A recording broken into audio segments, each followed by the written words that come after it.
Ce qui va te différencier maintenant, c'est pas ce que tu fais, mais c'est qui tu es. On n'achète plus un quoi, on achète un qui. Bon, tu as peut-être sûrement déjà entendu, mais j'ai vraiment envie de te parler de ça aujourd'hui, de l'importance du personal branding, d'être vraiment toi-même, de créer du lien avec ta communauté pour que les gens ils aient envie d'acheter chez toi et pas chez quelqu'un d'autre, et surtout de voir forcément la valeur de ton offre, de ce que tu apportes, pour pas juste se dire bah non mais avec l'IA c'est suffisant. Je te souhaite la bienvenue dans ce nouvel épisode de podcast dans Ose transformer ta façon d'entreprendre. Je suis vraiment trop contente de te retrouver cette semaine. En plus, là, je suis au taquet. J'enchaîne du coup là. Enfin, je filme toutes les 2 semaines d'habitude mes épisodes, mais là, je suis en train d'en filmer 3. Donc, je suis vraiment on fire. Et sur cet épisode aujourd'hui, cette semaine, j'avais envie de te partager l'importance d'être toi-même pour forcément te démarquer des autres, mais aussi, pour, j'allais dire pallier à l'IA qui va venir te concurrencer. Et bon, forcément, c'est tout un débat, je ne suis pas experte IA, voilà, je le précise. C'est hyper important selon moi de se mettre à la page, de se former là-dessus, parce que clairement, si on se dit: «Bah, non, mais c'est quelque chose que, ça va passer, j'en ai pas besoin» et cetera, tu perds un temps fou et tu vas forcément te faire, dépasser par tes concurrents, même si j'aime pas trop ce mot, ou en tout cas, dépasser littéralement par l'IA, avec des gens qui vont utiliser l'IA plutôt que, je sais pas, faire appel à un CM ou des choses comme ça. Donc c'est hyper important que toi tu l'intègres, peu importe ton métier aujourd'hui, en tant qu'entrepreneuse. Je sais pas si tu CM, monteuse vidéo, assistante digitale, enfin peu importe ton métier, c'est tellement important que toi tu l'intègres déjà pour justement être la personne qui va diriger l'IA, où du coup on va avoir besoin de te déléguer cette partie-là et où tu vas gérer un pôle entier et pas, juste, du coup, je sais pas, répondre aux mails ou des choses comme ça, parce que l'IA est capable de le faire. Bien évidemment, selon moi, c'est toujours important qu'il y ait une part d'humain, mais il faut prendre en compte, cette avancée, forcément. Et justement, c'était le premier point dont je voulais te parler. On a tous accès à l'IA, j'allais dire presque gratuitement, ou en tout cas, on a tous accès à toutes les informations. Et c'est pour ça qu'on en a marre partout sur Insta de voir tous les conseils, genre, 3 astuces pour, fais ça, ça, ça. Parce qu'en fait, c'est des choses qu'on peut littéralement demander à ChatGPT, à Claude, ou même il y a plein, plein, plein de vidéos gratuites sur YouTube. Enfin, voilà, là, c'est clairement ce que je suis en train de faire en plus et ce que je fais chaque semaine, sur mon épisode de podcast, de t'apporter de la valeur pour développer ton business. Mais en fait, juste de la valeur, c'est pas ça qui va te faire avoir des résultats, c'est pas ça qui va te faire passer à l'action.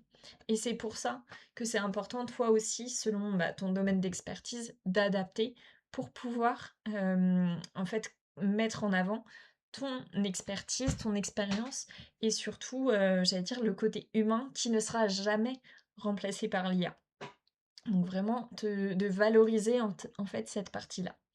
Moi, forcément, c'est quelque chose que je fais à travers mon accompagnement, parce que je fais de l'accompagnement individuel en one-one comme là. Sauf que du coup, tu me vois et je te vois aussi, et je fais quelque chose de personnalisé. Donc en fait, ça ne peut littéralement pas être remplacé par l'IA. Peut-être que, effectivement, un jour, tu pourras passer des calls avec l'intelligence artificielle, mais je pense qu'on a toujours besoin d'avoir un avis humain et d'échanger tout simplement avec d'autres humains. Voilà. Donc, la différence, c'est vraiment justement qui tu es, toi, en tant que personne. Quelle est ta personnalité? Quelles sont tes valeurs? Quelle est ta propre expérience? Comment tu as vécu certaines choses? Comment tu as pensé? Enfin, qu'est-ce que tes différentes expériences t'ont apporté, en termes, je pense, niveau pro et perso? Parce qu'on s'accroche vraiment à quelqu'un pour créer du lien. C'est ça, en fait, qui va faire la différence. C'est que, un humain, faut vraiment se rappeler que c'est un outil, c'est un logiciel. C'est pas une personne, qui a, je sais pas, des sentiments ou des choses comme ça, qui a une expérience. Quand je parle d'expérience, c'est vraiment de vécu. Hem, Par exemple, moi, une expérience, un peu folle, je sais plus si j'ai prévu de t'en parler ou pas, hem, mais mon seul client actuel, donc homme, parce que j'accompagne que des femmes, donc j'ai eu un seul client homme, c'est quelqu'un que j'ai rencontré pendant mon voyage solo, à Milan. pendant mon tour d'Europe quand je me suis lancée à mon compte il y a 2 ans et demi. Et du coup, je l'ai accompagné sur la confiance en soi où, en fait, je l'ai rencontré à Milan, il habite à Dubaï, on a fait un coaching en anglais, enfin, genre, ça n'a aucun sens, mais c'est parce qu'on a matché niveau pro en même temps et en fait, ça, ça aurait jamais pu arriver déjà avec l'IA et si je te raconte ça, c'est parce que justement, j'ai des expériences comme ça qui peuvent inspirer, les personnes comme toi qui aujourd'hui regardent ou écoutent ce podcast et qui vont se dire: «Ah oui, OK, ça me parle», puisque du coup, ça veut dire qu'elle aime bien les voyages et peut-être que toi, ça va te parler et que tu vas avoir plus envie de te faire accompagner par moi sur le développement de ton activité qu'avec quelqu'un d'autre ou une IA, pour, y arriver parce que du coup, ça match, en tant que personne, du coup, niveau énergétique, enfin voilà, on va pas partir dans ces débats-là, mais c'est vraiment important en fait d'échanger, de parler de toi, que les gens, ils se disent: «Ah ouais, OK, on a tel point commun. Ah, elle écoute tel style de musique, bah ça me parle. Ah, elle va là-bas en vacances. Ah, elle aime bien les voyages» et vraiment de parler de toi. Donc voilà, c'était vraiment la personnalité, les valeurs aussi, de se dire: «Bah OK, elle met ça en avant, elle met ça en avant, moi ça me parle parce que je suis comme ça aussi», enfin, ça dépend bien sûr de chaque personne et je suis en train de me dire, juste réfléchis aux personnes que tu suis sur Instagram aujourd'hui. Pourquoi tu les suis? Qu'est-ce qui t'a donné envie de t'abonner à elles? Qu'est-ce qui te plaît tant? Est-ce que c'est vraiment uniquement les conseils business, etc. Quand elle te dit ah bah prends ces hooks là ou prends ça? Ou est-ce que c'est vraiment la personne, le fait de dire ah ouais ok bah en fait tous les jours ou je sais pas par exemple tous les mardis, bah, je sais qu'elle fait un post là-dessus ou bah, cette personne à chaque fois j'adore quand elle est en face cam ou enfin vraiment réfléchis à ce qui te plaît, du coup dans les personnes que tu suis toi à titre perso et regarde comment adapter ça dans ton business. Parce que si c'est des choses qui te plaisent, bah, peut-être que tu vas kiffer les faire aussi sur ton compte pro et que ça va matcher du coup avec les personnes que tu as envie d'attirer, comme clients. Donc bah, c'est exactement, voilà, ce que j'avais envie de dire. Mon point suivant, c'est on s'attache à une personne. En fait, tu vas pas t'attacher à une IA et tu vas pas t'attacher à tout le monde non plus. Et justement, pour que tu puisses t'attacher à quelqu'un, ou pour que quelqu'un puisse s'attacher à toi, c'est hyper important que tu partages ton point de vue, tes opinions, tes valeurs, j'allais dire tes passe-temps, enfin qu'on ait limite l'impression de te connaître et que, on puisse parler de toi. Et c'est vraiment enfin moi, le nombre d'exemples du coup avec tous les coachs, les mentors que j'ai eus dans tous mes accompagnements ou même juste des personnes que je suis sur Insta, à qui je n'ai jamais parlé, mais les personnes, elles ont un personal branding tellement fort que, bah, je vois leur post, je reconnais direct qui c'est, je peux, limite te dire, bah, où elles habitent, quand elles l'ont dit du coup. Je peux être une experte en FBI et cetera, mais non.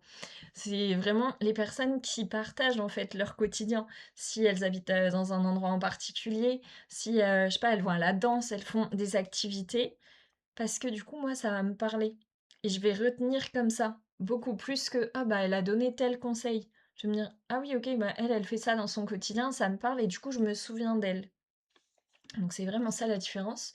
C'est pas juste, j'allais dire le visuel que tu peux voir, par exemple, sur les posts ou des choses comme ça. Et justement, bah, on en vient là, comme je te disais, c'était le fait d'exprimer ton opinion, comment tu penses, quels sont un petit peu tes... Je trouve pas le mot pour définir ça, mais les sujets un peu clivants dans ton domaine d'activité, où toi, du coup, tu vois pas du tout la chose comme ça. Je sais que par exemple, moi, un sujet, ça peut être bah, la prospection. Il y a des gens, ils sont full prospection, il y en a, ils sont anti-prospection. Ils vont dire, bah non, il faut faire que créer du contenu. Il y en a qui vont dire, il faut faire que prospecter. Moi, je sais que là-dessus, je suis un peu entre les deux. Tu trouves ton équilibre selon toi. Et du coup, il n'y a pas de, il faut faire ça, il faut faire ça. C'est toi, qu'est-ce qui te correspond? Et que moi, j'apporte vraiment la partie mindset, manifestation. Parce que selon moi, le mindset, c'est ce qui passe avant tout et le fait de kiffer le process, d'oser et cetera, de se challenger, c'est vraiment ça aussi qui fait, j'allais dire ma différence et c'est pour ça que mon compte Insta, c'est «Ose avec Margot», c'est pas, sans raison non plus, quoi. Et le piège qu'on peut avoir, surtout, bah, quand on se lance et cetera, parce qu'on se dit: «Ah oui, mais j'ose pas, je veux pas déranger, je veux faire bien. OK, les autres, ils ont fait ça, donc je fais ça». Et en fait, on peut trop souvent avoir peur du jugement des autres. Et en général, tu l'as sûrement déjà entendu, on peut avoir peur du jugement plutôt de nos proches que d'inconnus, parce que les inconnus, on s'en fiche, on les reverra jamais. Alors que nos proches, bah, on va peut-être les voir le dimanche au repas de famille, ou bah, peut-être que tes potes, t'osent pas trop te montrer, etc. sur les réseaux, parce que tu dis, mais qu'est-ce qu'ils vont penser? Ils vont me dire que je fais l'influenceuse, ou des choses comme ça. Juste bloque-les, en fait. Enfin, vraiment, arrête de t'empêcher de passer à l'action pour des gens qui, si ça se trouve, n'en ont rien à faire. Si ça se trouve, ils vont te soutenir plus que te dire ah bah oui, qu'est-ce que tu fais, nan, nan. Et si ça te dérange trop, bah du coup, bloque-les, effectivement. Et rappelle-toi, ok, ces personnes-là, est-ce que tu as envie d'avoir leur vie? Et il y a pas de jugement de ça c'est mieux, ça c'est mieux. C'est juste, est-ce que tu as envie d'avoir leur vie? Peut-être que c'est des personnes qui sont salariées et toi, tu as envie d'avoir ta liberté de temps pour passer plus de temps, bah, avec ta famille ou pour gérer ton temps comme tu veux. Enfin, ça dépend de plein de choses et du coup, juste entoure-toi de personnes, bah, forcément qui j'allais dire qui vont penser comme toi, ou en tout cas qui ont les mêmes ambitions que toi, qui vont venir te soutenir quand tu vas créer un contenu un peu différent, quand tu vas oser passer à l'action, parler de ton offre et cetera.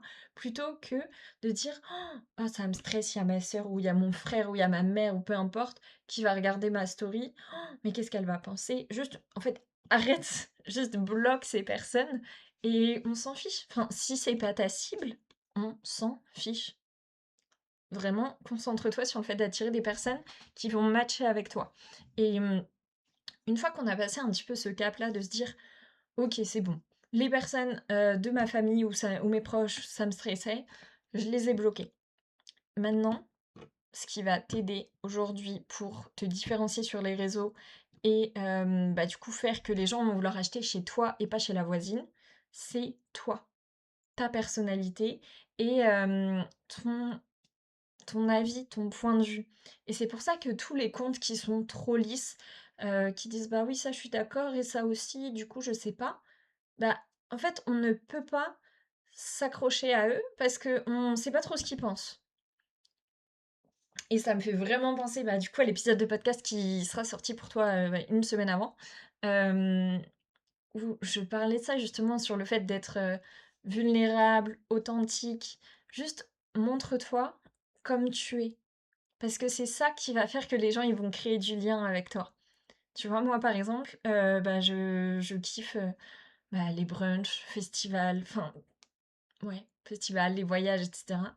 Mais forcément, plus je parle de ça, plus tu vas dire: «Ah bah ouais, moi ça me parle et ce bouquin, il me parle aussi parce que ça» et puis, «Oh moi aussi je suis fan de carnet et puis la manifestation, ça me parle aussi» et forcément, on va lier, enfin on va créer du lien en fait par rapport à ça va matcher et du coup tu vas dire: «Bah la personne, je la connais, on a, les mêmes centres d'intérêt, elle apporte de la valeur, bah là je suis en galère sur tel sujet, bah oui, j'ai envie d'acheter chez elle».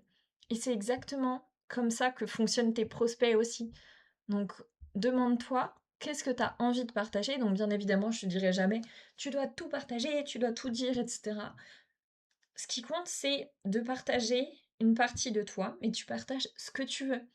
Et je me souviens quand j'étais dans le marketing de réseau, où il y avait bah, du coup ma upline, où j'avais l'impression de la connaître par cœur, de connaître toute sa vie et en fait, le jour où je l'ai rencontrée en vrai, où du coup, bah, j'ai vraiment pu échanger avec elle, je me suis rendu compte qu'il y avait plein de choses qu'elle partageait pas sur les réseaux. Alors qu'elle fait des stories tous les jours et cetera et qu'on a vraiment l'impression, de l'extérieur, de la connaître, même si on n'a jamais échangé avec elle. Donc le but, c'est vraiment que ça soit pareil pour toi. Voilà ce que je voulais te partager. Il y a encore d'autres choses. Par rapport à mon parcours aussi, c'était important pour moi de te parler de ça parce que c'est vraiment des couches aussi selon moi, où au début on se dit: «Oh, non mais j'ose pas», moi c'était hyper compliqué juste de me dire: «Je vais poster une photo de moi sur Instagram là», vraiment. Enfin, du coup, quand c'était en octobre 2022, c'était hyper compliqué. On m'a dit: Bah, OK, tu dois poster toutes les semaines, enfin tous les jours plutôt et une fois par semaine, tu postes une photo de toi. Oh là là là, mais la cata, mais vraiment. Je me souviens encore d'une fois, j'étais en pyjama peut-être que je vous en ai déjà parlé, si c'est le cas, je m'excuse. Mais vraiment, j'étais en pyjama, j'étais là: «Oh, j'ai pas fait mon post» et du coup, je suis allée me maquiller, me mettre, genre une belle robe et tout. J'ai pris 50 photos, je crois que j'ai encore les photos dans mon téléphone et je me suis dit: «OK, c'est laquelle la mieux?» et après j'ai pu faire mon post. Mais en fait, j'ai vraiment eu le déclic après par la suite de me dire: «Bon, c'est pas moi que je vends, de toute façon, je suis pas top modèle, c'est pas mon but. Le but, c'est juste de connecter avec les gens et qu'ils voient que c'est la même personne toutes les semaines».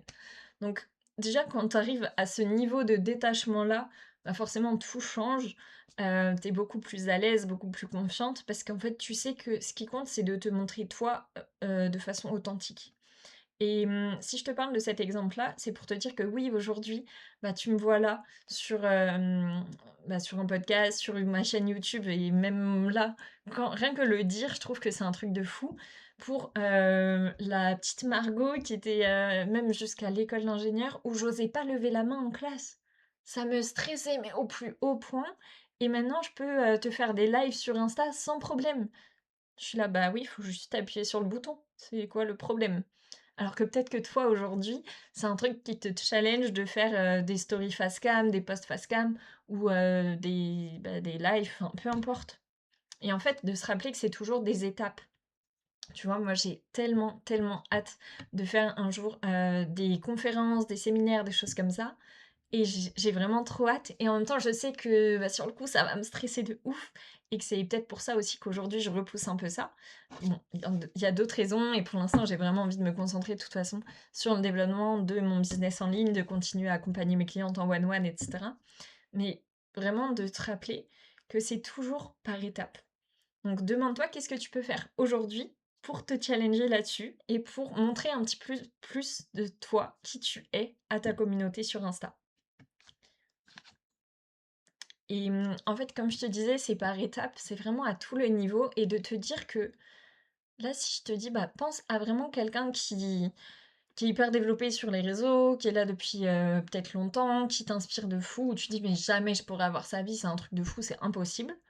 En fait, dis-toi que même cette personne-là, elle a des doutes, elle a des peurs, mais qu'elle se challenge et qu'elle montre qui elle est et que c'est ça aussi qui te fait rester sur son compte, sur son profil. Donc juste agis comme les personnes qui t'inspirent. Donc je te dis pas de copier, de reproduire leur post, mais juste dis-toi, ok, peut-être que là aujourd'hui la personne elle est hyper à l'aise quand elle fait des face cam ou voilà. Moi je sais qu'on me l'a déjà dit, oh, mais t'es super à l'aise, etc. Moi je pourrais pas faire ça.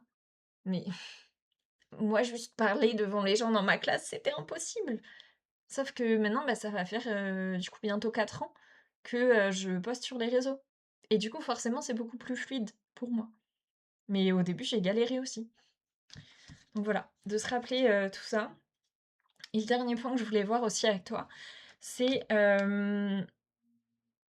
ouais, que le fait d'oser assumer pleinement qui on est sur les réseaux, c'est pas toujours facile. Parce que déjà, dans la vraie vie, c'est pas toujours simple.